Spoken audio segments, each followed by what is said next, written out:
সূরা ইখলাস কখন পাঠ করলে সাথে সাথে ফলাফল পাবেন ভালো করে বুঝেন।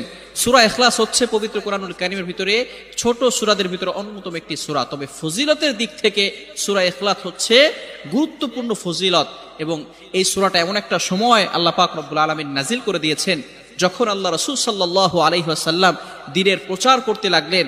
এমন সময় আল্লাহ পাক রব্বুল আলামিন এক আল্লাহর দাওয়াত দিতে লাগলেন। তখন কাফেররা আল্লাহ রাসূল সাল্লাল্লাহু আলাইহি সাল্লামকে কোশ্চেন করলো যে মুহাম্মদ, তুমি তো এক আল্লাহর দাওয়াত দাও, আমরা তো কোটি কোটি দেবতার পূজা করি, তারা আমাদের সমস্যার সমাধান করতে পারে না।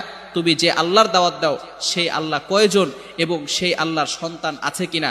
সাথে সাথে আল্লাহ পাক রব্বুল আলামিন এই কাফেরদের প্রশ্নের উত্তরে আল্লাহ রাসূল সাল্লাল্লাহু আলাইহি সাল্লামের কাছে এই সূরাটি নাজিল করলেন, কুল হুয়াল্লাহু আহাদ আল্লাহুস সামাদ লাম ইয়ালিদ ওয়া লাম ইউলাদ ওয়া লাম ইয়াকুল লাহু কুফুয়ান আহাদ। আল্লাহ পাক রব্বুল আলামিন এক, অদ্বিতীয়, এবং আল্লাহ